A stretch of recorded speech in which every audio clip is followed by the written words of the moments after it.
Okey, Assalamualaikum warahmatullahi wabarakatuh. So, kita masuk bab baru hari ni. Okey, bab 7, koordinasi badan. Alright. Okey. Sepatutnya ada 2 kelas hari ni, Pak IR dengan Pak IS. Okey. So, untuk sistem koordinasi badan, first kali kita kena kenal dulu tentang sistem endokrin manusia. Okey, apakah maksud sistem endokrin manusia? Okey, sistem endokrin manusia adalah satu sistem yang mengkoordinasikan fungsi badan. Okey, kita nak selaraskan fungsi badan. Apa maksud koordinasi ni? Maksud dia menyelaraskan. Okey, fungsi badan kita yang melibatkan bahan kimia ataupun hormon. Jadi, badan kita ni kalau dia nak berfungsi dengan baik, kita kena ada hormon untuk kontrol macam-macam fungsi tubuh badan kita. Jadi, dalam badan kita ni ada banyak jenis hormon.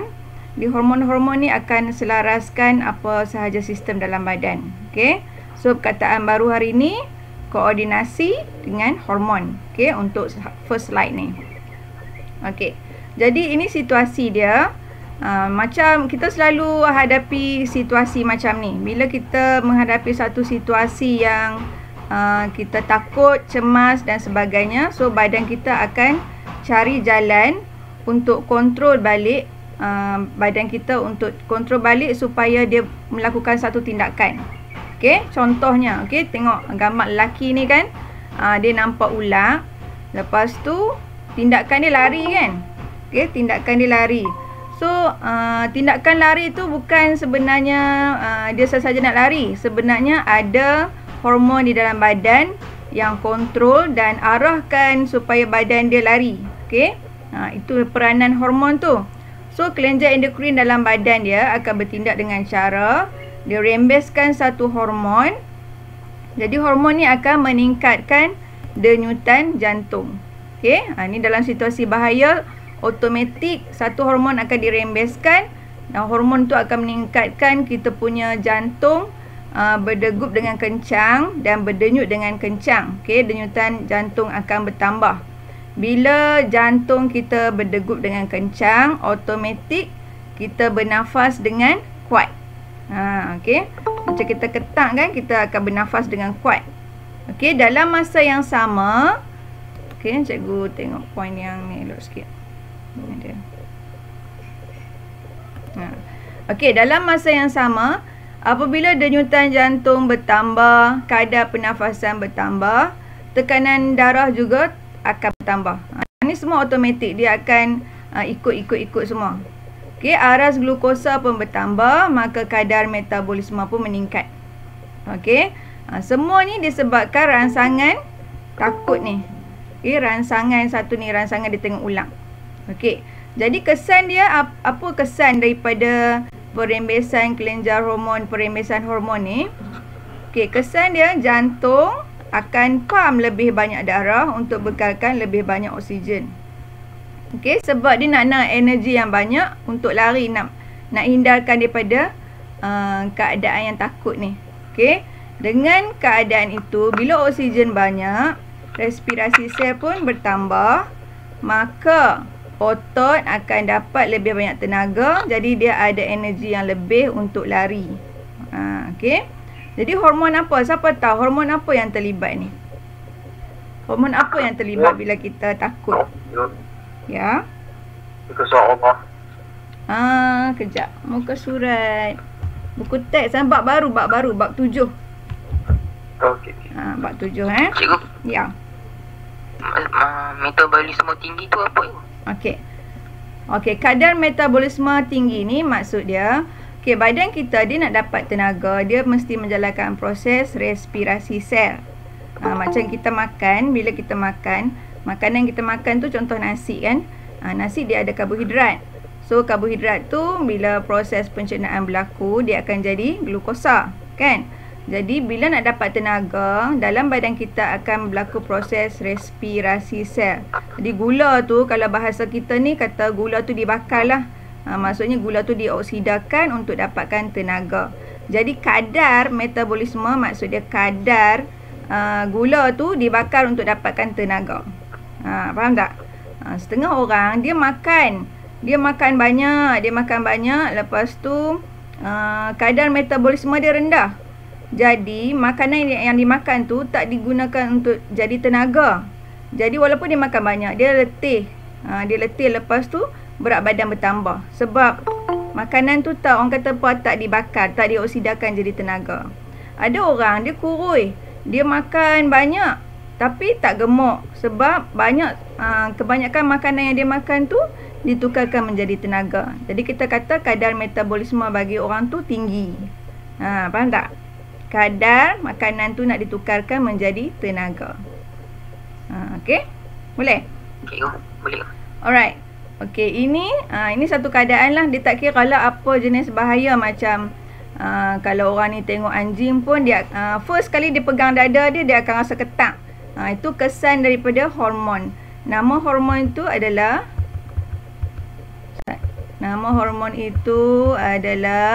adrenalina. Okey, ataupun kita panggil adrenalin. Okey, nama hormon pun sedap adrenalin. Adrenalin ni dia keluar daripada kelenjar adrenal.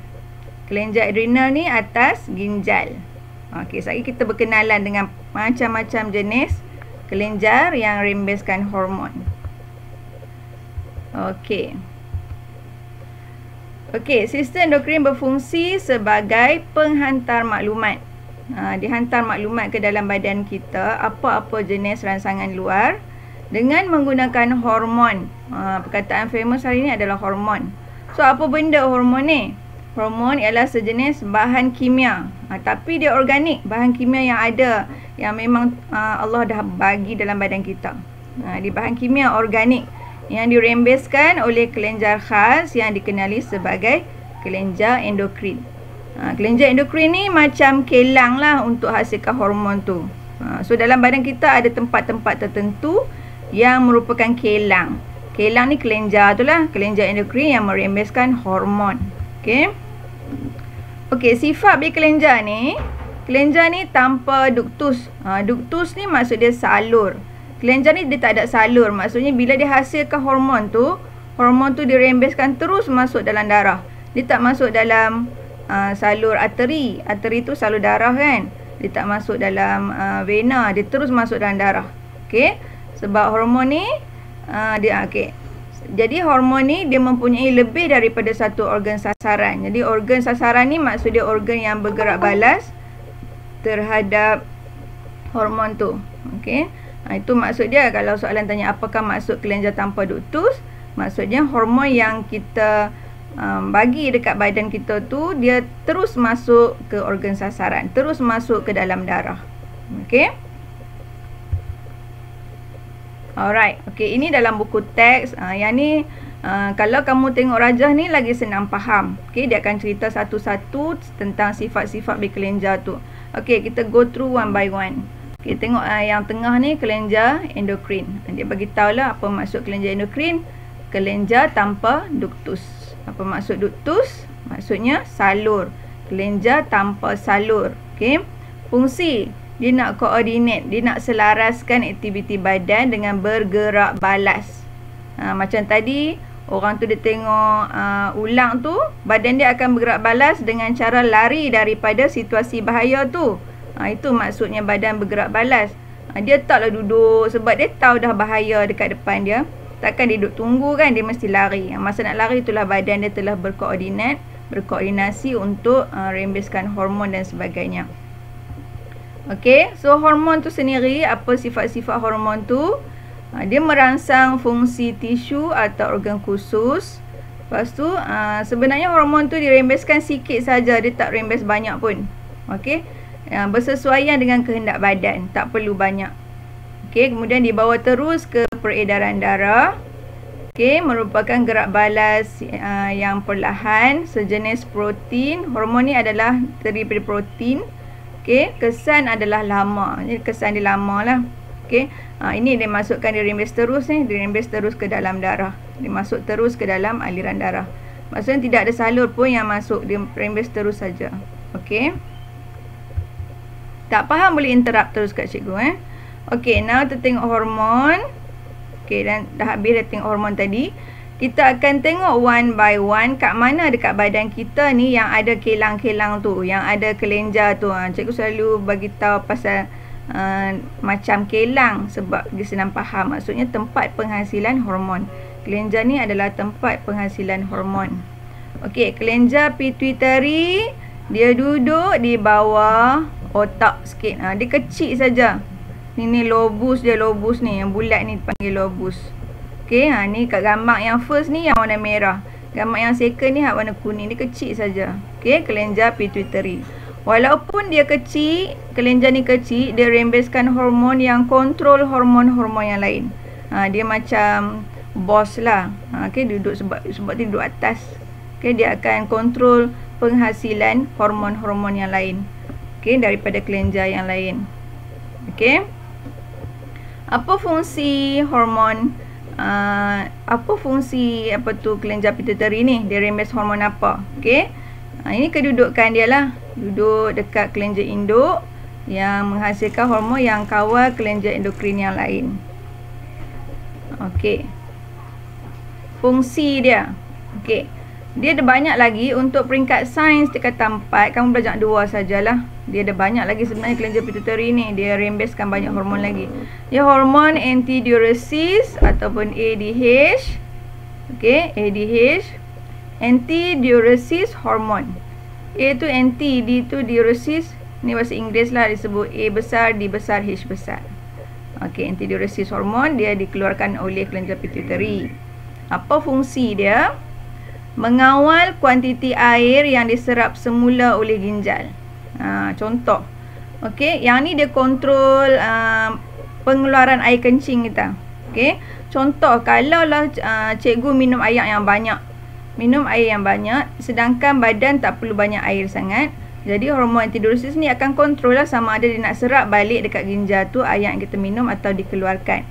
Dalam keadaan cikgu minum air banyak tu, ADH ni kuranglah dirembeskan. Bila kurang, dia tak serap balik air. Jadi air yang tak serap balik tu dikeluarkan sebagai air kencing. Jadi bila cikgu minum air yang banyak, cikgu akan kencing banyak. Faham tak? So hormon ADH. Ada satu lagi hormon GH, iaitu hormon pertumbuhan. G ni growth. Okey, growth hormon. Okey, merangsang pertumbuhan di peringkat kanak-kanak.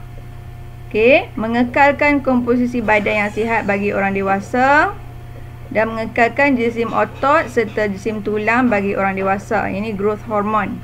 Sekali lagi kita tengok ada orang yang badan dia Allah uji dengan hormon pertumbuhan yang banyak. Ada orang yang Allah uji dengan hormon pertumbuhan yang sedikit. Dia akan tengoklah penyakit-penyakit apa yang dia dapat. Okey. Sepatutnya kalau kita normal, hormon kita pun kuantiti dia pun normal. Okey. Setakat tu ada nak tanya apa-apa tak? Boleh interrupt nah. Boleh tanya je kat cikgu. Okey. Yang kedua, tadi pituitari dekat bawah otak, dekat bahagian otak kita tu dekat kecil saja. Now boleh pegang dekat tengkuk kamu. Kedudukan kelenjar thyroid. Kelenjar thyroid. Dekat hujung sikit bawah sikit daripada kerongkong tu, kelenjar thyroid. Kelenjar ni dia rembeskan hormon tiroksina. Tengok yang atas dulu. Yang kelenjar bawah tu belum lagi nah, kita tengok yang thyroid dulu. Okey.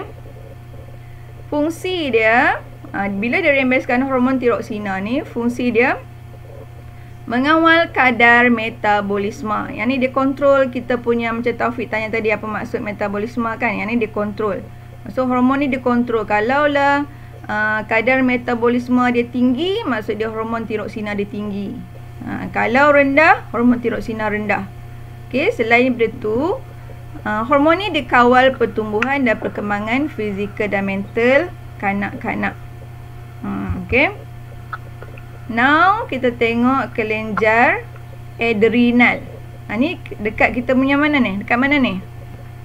Adrenal ni. Dekat mana? Dekat ginjal. Dekat buah pinggang kita lah. Buah pinggang dipanggil ginjal. Kalau boleh kamu bila cikgu tanya jawablah, sebabnya cikgu tak sempat nak baca yang typing tu. Okey. Okey, so ini kelenjar adrenal. Dekat atas dia macam cap, macam topi di bahagian kita punya buah pinggang. Itu kelenjar adrenal. Jadi hormon yang dirembeskan adalah nama dekat-dekat dia juga, adrenalin. Okey, adrenalina. Nak sebut adrenalin pun boleh, nak sebut adrenalina pun boleh. Okey. So, apa fungsi hormon adrenalina? Dia menyediakan badan kita untuk bertindak dalam keadaan kecemasan. Dalam keadaan panik. Tu sebab kalau macam dulu kan, kalau dekat perhimpunan, kalau tiba-tiba cikgu panggil macam kat depan, ada setengah orang dia relax, dia cool. Jadi hormon adrenalin tu mungkin kurang dirembeskan dalam keadaan tu, dia boleh cool. Ada orang tiba-tiba berpeluh habis, lepas tu terketak-ketak, betul tak? Dia punya hormon tak sama setiap orang. Mungkin dalam keadaan tu otak dia dipikir lebih. Bila otak fikir lebih, hormon dikeluarkan pun lebih. Jadi dia rasa terlampau cemas, jantung berdegup kencang. Okey, kemudian berpeluh-peluh. Itu keadaan kecemasan. Dia macam-macam lah keadaan kecemasan kita kan. Tengok boya ke, tengok harimau ke, tengok hantu ke, tengok cerita hantu ke kan. Macam itulah. So, apa yang berlaku? Kadar metabolisme meningkat, denyutan jantung bertambah, aras glukosa dalam darah juga bertambah, dan juga saiz anak mata pun bertambah. Okey, kelenjar adrenal. Kita belajar berapa kelenjar dah ni. Yang pertama tadi apa? First kali. Pakat-pakat sebut. Pituitary. Pituitary lagi. Thyroid. Thyroid lagi. Adrenal. So 3 kan. Kamu kena bayangkan bila sebut tu, kalau lupa untuk hari ni first time dengar tak apa. Nanti buat ulang kaji, kena bayangkan baru kita ingat. Bayangkan pituitary kat mana, apa kerja dia, kita nak kaitkan dengan apa. Lepas tu thyroid pula kat mana. Okey. So baru ni cikgu bawa anak cikgu pergi klinik. Dia punya tengkuk macam ada macam bengkak sikit. So doktor check, doktor pegang, doktor kata doktor tak tahu nak bagi tahu apa lagi. Dia kata mungkin hormon thyroid dia kurang atau lebih. Tapi doktor tak boleh nak bagi pengesahan. So apa yang doktor kata, dia kata ambil darah dulu. Nanti dia akan check dalam darah tu sama ada hormon tiroksina tu lebih atau tak. Sebab kalau lebih nanti ada satu penyakit dipanggil goiter. Okay, kalau kurang dia bagilah simptom-simptom dia. Tapi setakat ni nasib baik alhamdulillah dah kecut sikit. Jadi mungkin bukanlah penyakit yang disebabkan oleh hormon. Okay. Itu selingan lah nah. Okay, now kelenjar ataupun kelang yang ketiga ni, yang keempat. Okay. Nama dia adalah pancreas. Okay, pancreas dia duduk di bawah, keadaan tu macam duduk bawah perut sikit. Di bahagian bawah perut sikit. Okay, ini kedudukan dia. Okay, ini hati kita punya hati. Yang besar ni hati. And then ni adalah perut, bawah perut sikit. Atas daripada usus ni. Ni kelenjar pancreas. Okay, pancreas ni dia rembeskan hormon insulin. Okay, pancreas letak di belakang perut. Bukan bawah, belakang. Tapi kalau tengok gambar tu macam duduk kat bawah. Dia duduk belakang perut. Okay, hormon ni, hormon insulin ni, dia kait rapat dengan glukosa. Okay, mengawal aras glukosa dalam darah dengan cara ditukarkan glukosa yang berlebihan kepada glikogen. Glikogen ni simpanan makanan bagi manusia lah. Contoh, hari ni cikgu breakfast banyak contoh. Contoh, cikgu makan nasi lemak, cikgu makan donat, cikgu makan spaghetti. Okay, banyak makanan makan. So makanan yang diperlukan untuk badan cikgu tu taklah sebanyak makanan yang cikgu makan tu. Maksudnya glukosa yang cikgu guna untuk tenaga tu taklah sebanyak makanan yang dimakan. So ada makanan yang lebih. Makanan yang lebih itu akan ditukarkan menjadi glikogen, simpanan makanan. Kita boleh analogi macam lah. Glukosa tu perlu untuk badan macam duit. Banyak sangat kita guna, bukan guna untuk beli-beli apa semua tu, kita simpan. Glikogen ni simpanan. Jadi kat sini simpanan makanan lah. Disimpan kat mana? Bank dia dekat hati. Macam tu. Okey, glikogen, simpanan makanan yang berlebihan disimpan dalam bentuk glikogen dan disimpan dalam hati. Kerja siapa? Kerja insulin. Okey. Bila kita sebut insulin ni, selalu kita ingat orang kencing manis, kan? Orang kencing manis, pankreas dia dah problem. Pankreas dia dah rosak. Jadi, pankreas dia tak boleh buat kerja. Kerja apa? Tak boleh nak keluarkan insulin. Oleh tu, kalau lah orang kencing manis ni, dia makan, jadi makanan yang dia makan tu ditukar menjadi glukosa. Masalah dia, glukosa dia terlampau lebih. Jadi glukosa tak boleh nak simpan dalam bentuk glikogen sebab insulin dia kurang. Apa yang dia pergi kat doktor, doktor check dia kencing manis. So apa yang doktor buat? Doktor akan bagi suntikan insulin. Insulin yang dibuat secara sintetik, secara buatan. Okey, contoh dia pergunakan bakteria untuk hasilkan insulin. Okey, menggunakan sel pankreas lah. Ini teknologi lah, kan? Sebab badan dia tak boleh nak hasilkan insulin dah. So dia terpaksa ambil daripada insulin buatan. Sebab tu siapa ada experience tengok ayah ke ataupun Tok Wan ke yang ada kencing manis, dia pun suntik kat mana? Siapa tahu? Dia pun suntik insulin kat mana? Biasanya. Siapa tahu? Atira? Tak tahu. Tak tahu. Okey, orang suntik insulin ni dia suntik sendiri, dia tak payah pergi hospital. Doktor akan bekalkan dia satu set yang cucuk tu. Dia bukan kalau dulu memang pakai picagari, tapi lah ni dia ada satu alat khas untuk cucuk. Dia cucuk terus ke perut. Tak kisah mana-mana tempat. Tapi biasanya dekat perut lah, sebab dekat perut kita punya tisu dia tebal, dia tak sakit sangat. Sebabnya hormon kan. Tadi kita habaqkan hormon tu dia tak ada tu, dia tak payah disuntik terus ke dalam salur darah tu kan. Dia suntik terus ke dalam darah. Dia tak ada salur, terus masuk. Jadi kat mana-mana tempat pun boleh. Okey. Itu insulin. So orang kencing manis ataupun kita panggil sebagai diabetes.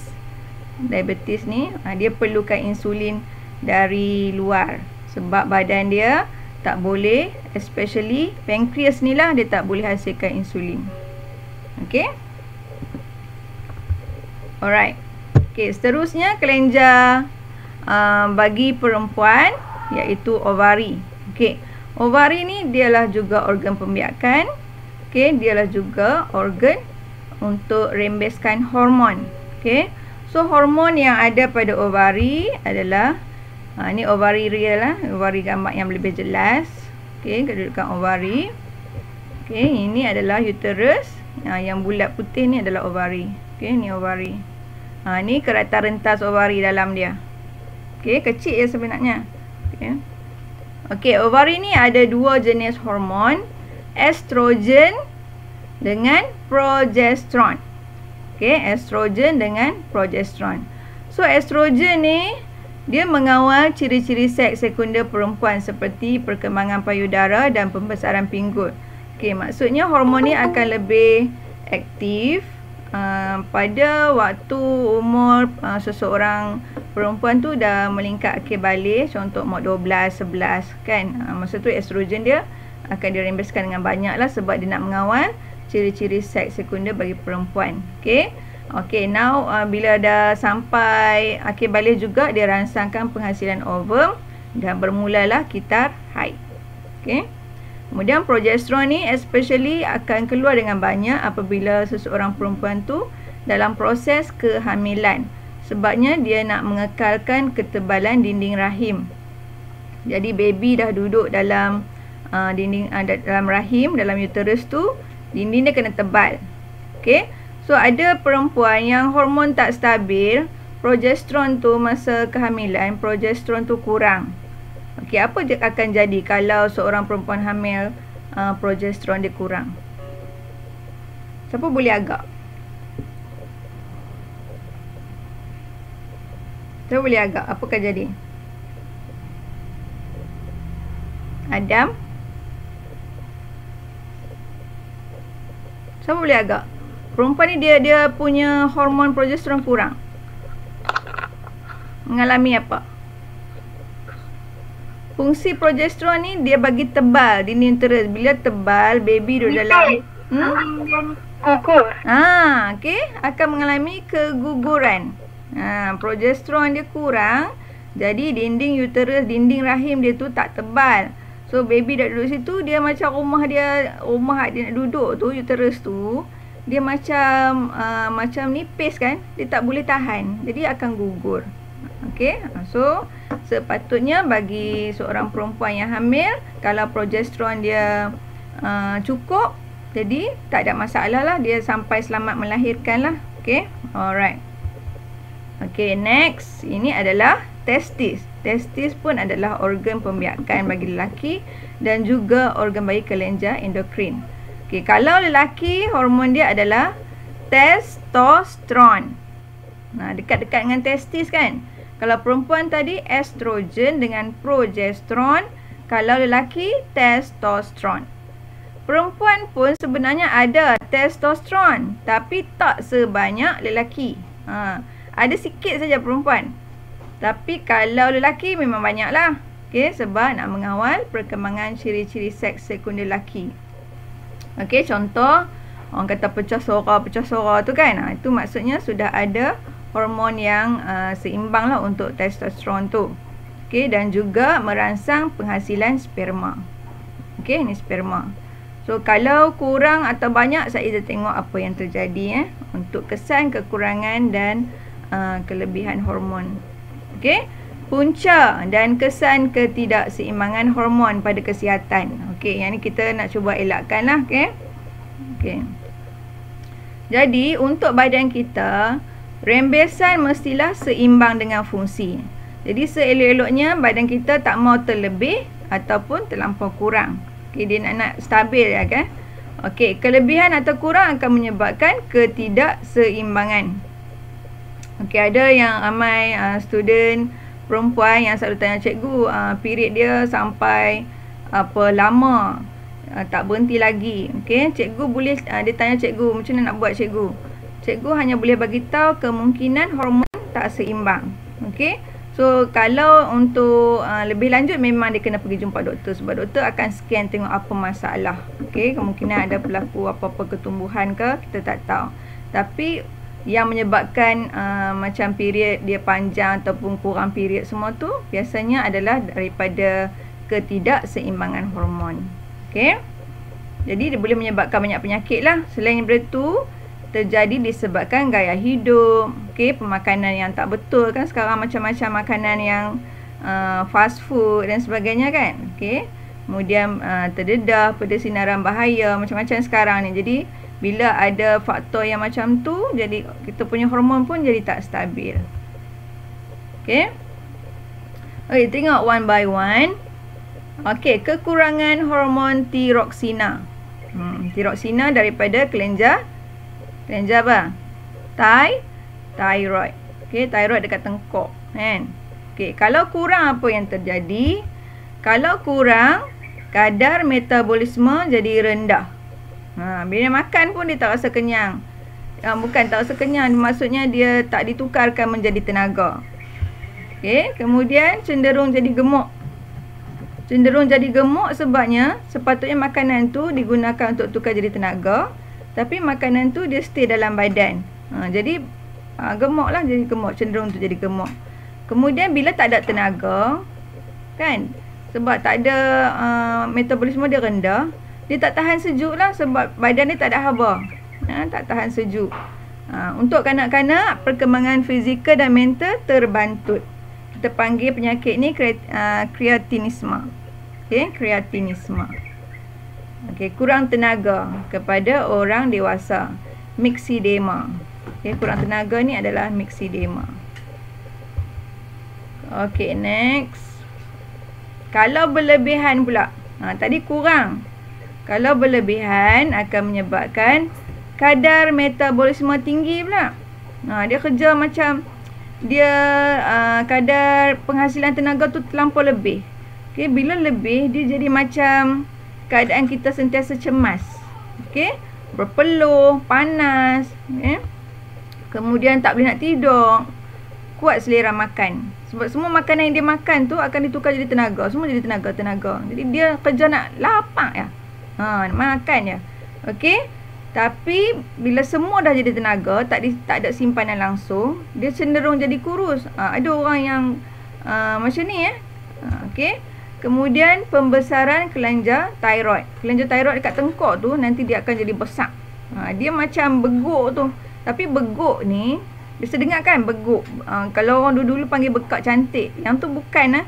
Yang tu biasanya adalah serangan virus ataupun virus lah yang dia kena dekat kelenjar, dekat bawah tengkok ni. Tapi yang ni kalau dia jadi ketul-ketul dekat tengkok tu, yang besar tu kita panggil goiter. Okey. Satu lagi, bola mata dia menonjol keluar. Ni semua adalah simptom kalau hormon tiroksina ni dia berlebihan. Okey, ni contoh dia. Okey, contoh hyperthyroidism. Thyroid dia dengar dia punya tengkok ni tak ada membesar ni, banyak ketui dah ni. Kemungkinan dia langsung tak jumpa doktor di peringkat awal sampai bengkak macam ni. Jadi nak buat operation pun agak susah lah ni. Okay. Di peringkat awal boleh lagi. Enlargement of the thyroid gland. Pembesaran dekat kelenjar thyroid. Ataupun bulging eyeball. Bola mata dia besar macam ni. Dia tak boleh nak kontrol. Okay. Okay, next. Kalau kekurangan hormon testosteron, yang bagi lelaki kan, okey, lambat akhir balik. Orang lain dah akhir balik dah, tingkatan apa, tingkatan 1, tingkatan 2, dia dah pergi form 5 pun tak akhir balik lagi. Kemungkinan masalah hormon dia kurang. Okey, bila hormon kurang, bilangan sperma pun akan berkurangan. Sebab proses nak menghasilkan sperma melibatkan hormon. Okay. Bila hormon bilangan sperma rendah, kemungkinan akan mandul. Okey, mandul lah bila bilangan sperma rendah. Yang ni, kalaulah dekat perempuan, hormon dia cikgu kata ada, testosteron ni ada pada perempuan tapi sikit. Tapi dalam kes-kes tertentu, yang perempuan ni banyak pula hormon testosteron. Jadi sifat kelakian ni macam tomboy lah orang kata kan. Sifat kelakian pada wanita tu bertambah. Okay. Alright. Okay, kekurangan hormon progesteron pula. Tadi cikgu dah skip tadi ni. Kalau kekurangan hormon progesteron akan menyebabkan masalah haid, okay, sakit kepala, sembelit dan keguguran kandungan. Yang perempuan tadi yang perempuan cikgu terskip tadi, patutnya duduk di bawah ovari tadi ni. Okay. Ni apa ni? Apa benda ni? Hormon apa lebih ni pada lelaki? Syafiqah, hormon apa ni? Segak hormon testosteron. Okey, kekurangan hormon estrogen akan menyebabkan perkembangan ciri-ciri seks sekunder perempuan terjejas. Okey. Hormon estrogen yang berlebihan akan menyebabkan sifat keperempuanan pada lelaki. Yang ni yang lelaki pula. Ini lelaki, tapi dia ada estrogen lebih. Maksudnya dekat lelaki pun ada estrogen dan progesteron. Kalau lebih dia jadi macam perempuan. Dia terbalik lah. Orang kata apa, macam pondan lah kan. Okey. Okey, ni apa dia ni? Gambar apa ni? Yang first tu. Nampak apa? Gergasi macam gergasi kan. Okey, yang ni hormon apa? Hormon pertumbuhan. Kekurangan hormon pertumbuhan akan menyebabkan kekerdilan. Sebab growth ni dia merangsangkan pertumbuhan tulang dan sebagainya, tapi disebabkan kurang hormon, maka terbantutlah pembesaran dia. Jadi kita panggil sebagai fenomena ni, kita panggil sebagai kekerdilan. Okey. Kalau berlebihan pula, menjadikan pertumbuhan dia tak boleh kontrol. Okey, pertumbuhan tidak terkawal, kita panggil sebagai akromegali, iaitu kegergasian. Okey. Okey, yang ni berkenaan dengan hormon ADH, antidiuresis hormone. Okey, air yang tidak dapat diserap semula di duktus pengumpul di ginjal. Sepatutnya badan kita kena serap balik. Yang kita minum tu diserap balik masuk dalam badan. Tapi dalam kes ni, hormon ADH kurang. Hormon tu akan menyebabkan dekat ginjal kita tu tak dapat serap semula air. So, apa yang jadi? Air kencing dia sentiasa dikeluarkan secara berlebihan tapi dia sentiasa dahaga. Okey, ini adalah hormon ADH. Okey, ini juga adalah simptom bagi pesakit-pesakit diabetes. Okey, yang ni kita panggil diabetes insipidus. Alright. Okey, hormon yang berlebihan pula. ADH yang berlebihan akan menyebabkan sakit kepala, pening dan sebagainya. Okey, yang ni berkenaan dengan insulin yang cikgu beritahu tadi. Okey, kalau kurang insulin, glukosa tak dapat tukar menjadi glikogen. Akibat dia, glukosa akan meningkat. Okey, bila insulin tu berlebihan, apa akan jadi pada orang tu? Kalau dia akan menyebabkan aras glukosa menjadi rendah dan dipanggil hypoglycemia. Okey. Okey, habis tentang kekurangan atau berlebihan hormon. Kita nak masuk sedikit soalan. Okey, siapa boleh jawab? Senang saja, antara berikut yang manakah merembeskan hormon pertumbuhan?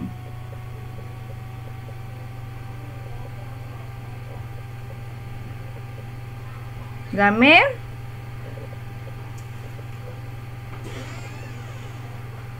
Hormon pertumbuhan.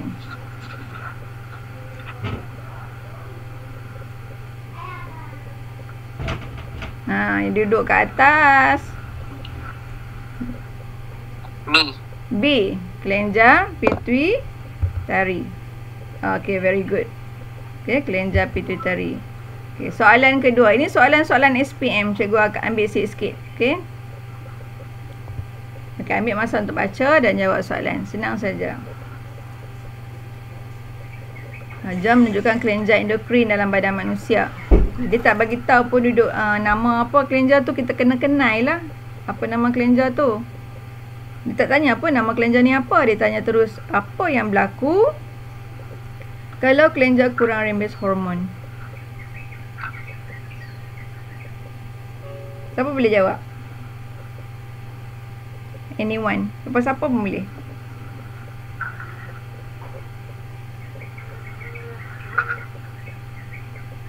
Irfan Haziq? Boleh? Haslinda? B. Okey, first kali cikgu nak tanya ni, gambar apa tu? Kelenjar apa tu? Pankreas tu. Pankreas kan, duduk di belakang perut kan? Okey, di belakang perut. Okey, kita tengok satu persatu. Kita tengok jawapan satu persatu. Kalau pertumbuhan terbantut berkaitan dengan hormon pertumbuhan. Okey, growth hormone, iaitu dekat kelenjar pituitari. Okey, kalau aras glukosa dia berkaitan dengan insulin. Kamu kena tengok keyword ya. Kalau gula kait dengan insulin, kalau insulin kita tahu pankreas. Okey. Kalau kadar metabolisme, kena ingat tentang hormon tiroksina. Okey, kelenjar thyroid, iaitu melibatkan kadar metabolisme. Kalau denyutan jantung, melibatkan hormon adrenalina, iaitu kadar metabolisme. So, kalau pankreas mesti kait dengan gula, mesti kait dengan kekurangan lah pankreas ni kan, insulin. So B very good. Okay, next. Pilih padanan yang betul untuk kelenjar endokrin berlabel dan fungsinya. Kalau K, apa L, apa M, yang mana betul?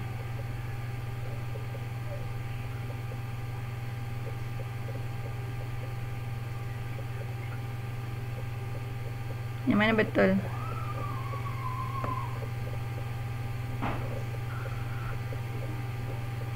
K tu gambar apa? Pituitari. M Tari. M kelenjar adrenal. Okey. L apa L? L pancreas kan? N ovary. So yang mana betul? A, B, C, D?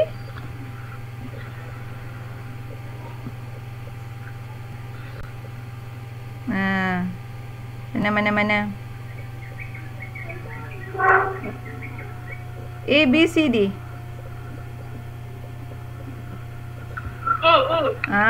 Okay, A kan? Cikgu kata dia macam bos duduk atas ni. So, mengawal, dia kontrol perembesan hormon kelenjar endokrin yang lain. Kita tengok L. L tu gambar bagi pankreas.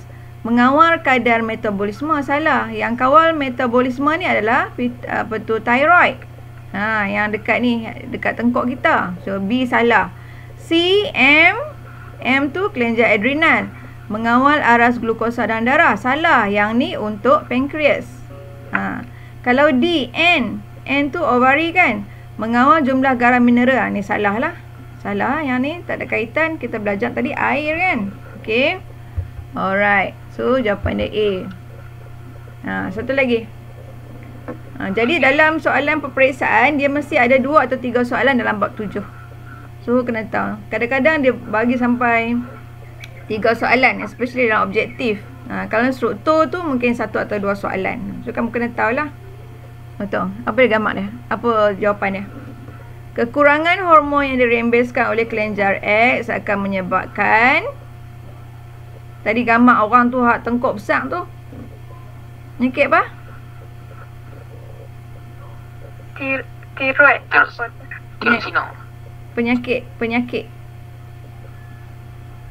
Penyakit apa?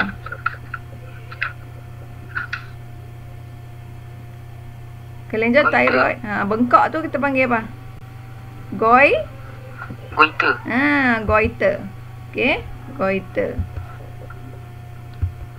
So, goiter. Okey, satu lagi.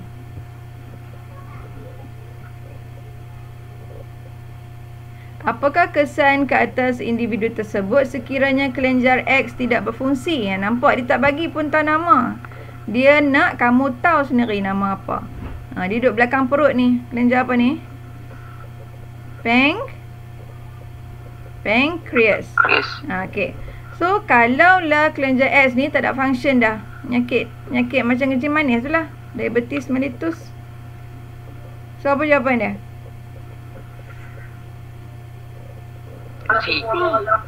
C kan? Aras gula dalam darah akan meningkat. C. Kalau A, tekanan darah meningkat ni, dia berkaitan dengan adrenalin. Adrenalin ni kelenjar adrenal. Kadar metabolisme ni berkaitan dengan thyroid. Okey, so jawapan dia adalah C. Okey. Ini contoh soalan struktur. Okey. Namakan kelenjar K. Pituitari. Kelenjar pituitari. Okey, dapatlah satu markah kan? Senang tu, kata sains senang dia direct. Okey, nyatakan satu fungsi hormon yang dirembeskan oleh kelenjar K. Kita tahu kelenjar K tu dirembeskan 2 jenis hormon. Hormon Antidiuresis. Betul ke?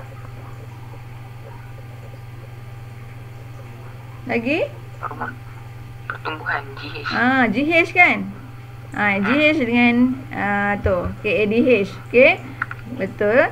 Merembeskan hormon. Ambil salah satulah, dia nak fungsi satu saja. Kita bagi tahu dia rembes hormon apa, kemudian kita bagi tahu fungsi dia lah. Kalau nak bagi tahu pasal GH pun boleh. Tak ada masalah. ADH macam tadi Taufik kata tu pun boleh. Merembeskan hormon ADH.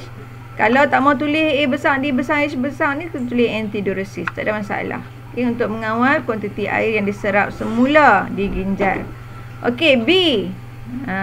Nyatakan kesan ke atas murid ini jika kelenjar N dibuang. Kelenjar N ni kelenjar apa? Ovari kan? Ovari. Ovari. So, bila ovari tak ada, ovum tidak dapat dihasilkan. Hasilkan. Okey, good. Kita bagi tahu kesan. Jadi keyword dekat sini kesan. Kena faham soalan betul-betul.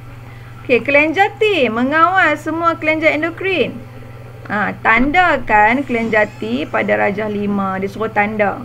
Nak tanda kat mana? Okey, bubuh besar-besar ke dabak tu. Lepas tu buat anak panah. Okey, T itu jawapan kita. Jangan pi buat T saja tanpa tarik anak panah tu, jadi pemeriksa dia tak tahu kedudukan. Kena ambil kena buat juga anak panah, tunjuk keadaan T tu. Okey.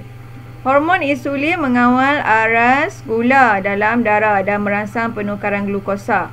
Nyatakan kelenjar endokrin yang terlibat. Nama yang mana satu yang terlibat dalam mengawal aras gula? Pankreas. Dia nak huruf bagi huruf. Yang mana satu? L. L. Okey. Ataupun kita boleh tulis pankreas. Lebih baik kalau ikut soalan dia kata nyatakan, tulis pankreas lah. Ataupun dalam kurungan kita buat L. Dua-dua diterima. L pun boleh, tulis pankreas pun boleh. Okey. Okey, setakat tu faham ke? Faham. Kita belajar apa hari ni? Kita belajar pasal kelenjar kelenjar endokrin, lepas tu hormon-hormon. Ada berapa tempat dekat badan kita yang merupakan kelenjar endokrin. Okey, sebut sama-sama dia sendiri sebut. Kita tengok daripada atas sekali. Atas sekali adalah kelenjar pituitari. Okey, kemudian tengkok, kelenjar thyroid, turun ke bawah kita ada kelenjar adrenal, kemudian kita ada pankreas, kemudian kita ada ovari dan juga testis. Okey, so ingat kelenjar itu dan ingat hormon dia, ingat masalah kurang atau lebih jadi apa. Itu saja yang perlu kamu tahu. Cikgu tak ingat, tak apa. Bila tak ingat apa yang boleh kita buat, kita kena buat latihan. Bila buat latihan, secara automatik otak kita akan terlatih untuk ingat. Okey. Dia bila baca saja kita jadi pasif. Bila kita buat soalan, kita terpaksa mendesak otak kita untuk ingat balik apa yang kita belajar. Okey, so kena rajin buat latihan. Selain daripada baca, kena buat latihan.